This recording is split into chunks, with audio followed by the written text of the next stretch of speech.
What up, Fight World? It's your boy Ego back with some more boxing. Now, a user requested that I make a graphic for this potential fight and shed some light and talk about it. So, I was happy to oblige. I like both fighters, and I think it's a hell of a fight, a hellacious fight. So, I was happy to do this. Hope you guys like the graphic. It's a potential fight with Triple G versus Gennady Golovkin.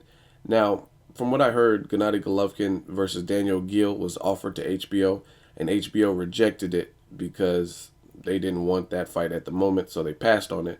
Even though that could have been a good fight, Daniel Gill, certified 160 pounder, and he had a good fight with Darren Barker, who recently retired. However, it looks like they tried to hold out, and they're trying to make a fight with Triple G versus James Kirkland.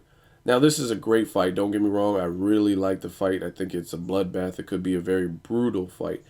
There's one complaint, and if you know on my channel, I keep it consistent. I strive to keep it consistent across the board. So I'm not going to criticize Pacquiao or fighter X, Y, and Z for something, and then another fighter does it, and I'm okay with it.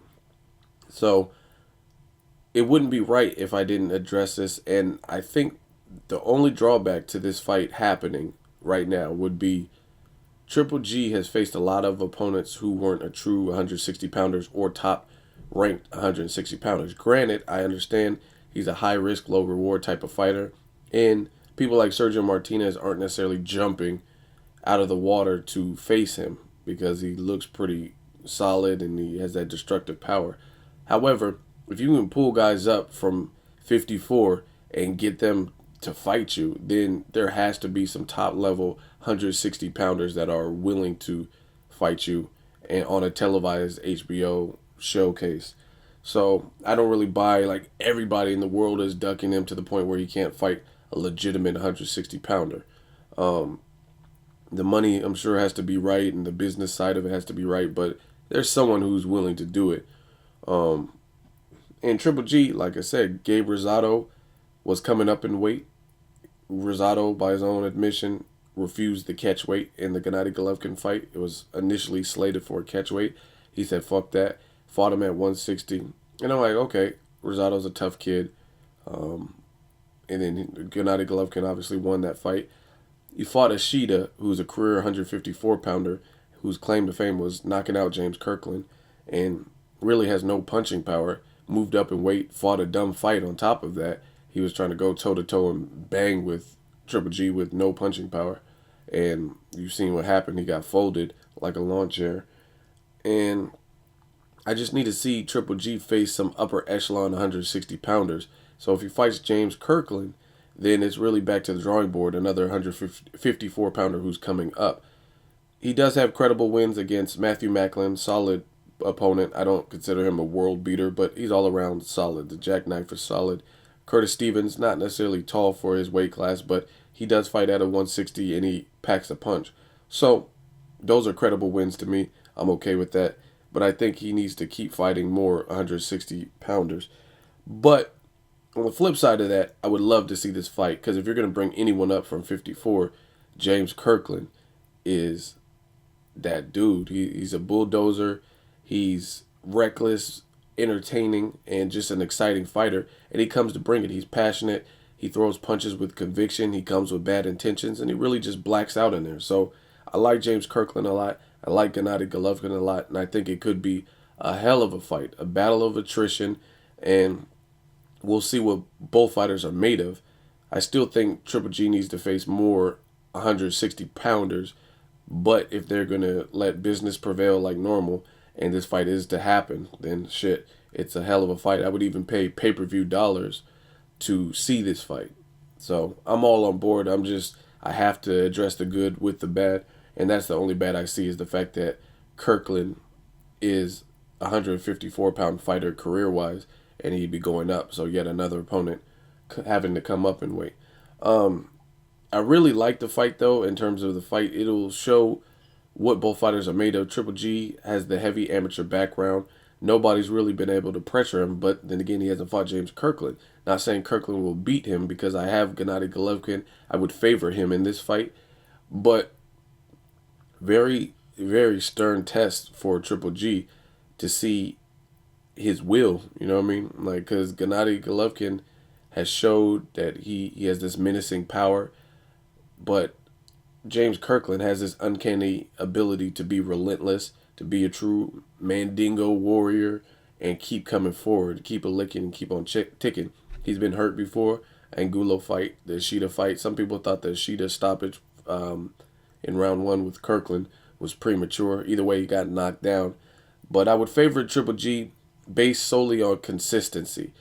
Triple G has showed me a more consistent path, whereas James Kirkland, a little bit all over the place. He's a little bit spotty. Like I said, fighting a Sheeta who has no punching power and then getting dropped 3 times from him, that scares me a little bit. Like, how'd you lose to him in that fashion, like getting knocked down, and then go on to beat Angulo, who is a power puncher, and keep fighting? So to me, Kirkland's a little bit more spotty, a little bit more of a wild card, loose cannon type. So I would definitely side with Triple G in this fight, based solely on the fact that he has that power, the amateur background, and he's far more consistent. I've also seen James Kirkland in interviews talking about in the Carlos Molina fight, before the fight, somebody gave him black pills. Like, this ain't the Matrix. Like, why, as a grown man, let alone a professional athlete, why in the fuck would you take some miscellaneous pills that someone hands you before a fight?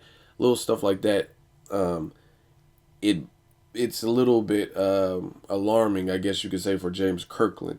I like the guy. He's a hell of a fighter. It's just you don't know what James Kirkland is going to show up, whether he's with Golden Boy and saying nothing but good things, and he's speaking out and has problems with Golden Boy. And don't get me wrong, I'm not in his business like that. So he probably has reason, because sometimes when you deal with businesses and big entities, they don't look after you. So I'm not here to judge, because we're all human. We all make mistakes. We all have pros and cons. So his Golden Boy situation could be perfectly valid. I'm just basing it off of, as a generalization, firing Ann Wolf and then hiring her, then firing her.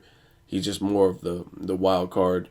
You don't really know what to expect. You don't know what you're going to get. Whereas Triple G, and the opponents that have been in front of him, he's been very consistent. Doing away with them, solid boxing, etc.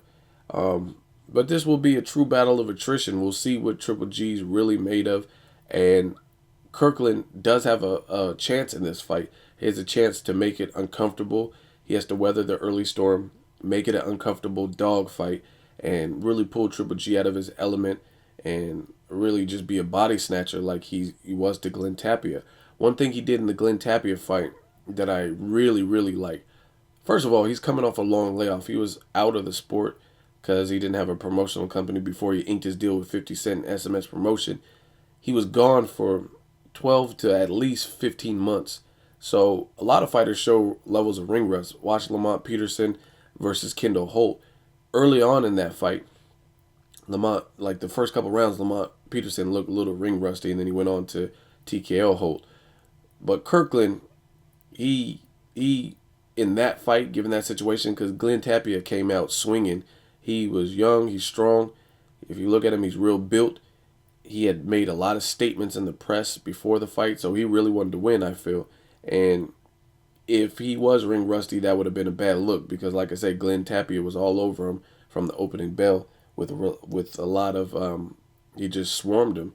And if James Kirkland wasn't focused, or he didn't come in the shape he was in, he could have got stopped early, but he didn't. So I liked how he weathered that storm. And another thing I really liked that he did in the Tapia fight, you have a young, strong kid who looked extremely big for 154 pounders, might I add, and he was going upstairs, downstairs, and mixing it up, varying his attack, which was beautiful. And a lot of people don't understand that varied upstairs, downstairs, headshot, body shot takes its toll. That'll make fighters hesitant to throw back. That'll reduce your speed. That'll reduce your power. That'll cause you to fatigue. That's very hard to defend. Someone's punching in the head. Okay, should I block the head or should I block my ribs and body? It keeps your opponent honest, and it keeps him guessing. So if he's able to do something like that to Triple G, who showed a level of composure, who showed this monstrous power, then he deserves big money fights. He deserves all the recognition and all the credit in the world. Like I said, I would still side with Triple G based on it's his weight class. Kirkland would be coming up. And Triple G to me is far more consistent. But both fighters have a chance to win. It's a pick 'em fight depending on who you like. I like both fighters, so I really wouldn't even care who won. I just think it would be an all-out bloodbath, all-out war, fight of the year candidate type shit. So I wish Kirkland had at least fought at 160 before. That's my only slight with this fight happening. But if business is going to prevail and we're going to see a fighter have to move up to make a big fight, then at least it's a good fight. So I'm okay with that. And I look forward to big things. First, Triple G has to get past Asumano Adama, and we'll see if he can decode that mystery, that puzzle, and see if Adama is able to expose any flaws that we haven't really seen exposed as much with Triple G. So I'm looking forward to that fight, and depending on how that pans out, hopefully they make this. So until then, hope you guys enjoy my graphic. Let me know what you guys think of James Kirkland versus Triple G. I think it's definitely a hell of a fight. Leave a comment. Let me know what you guys think. As always, hate, comment, or subscribe. Till next videos, Ego signing off.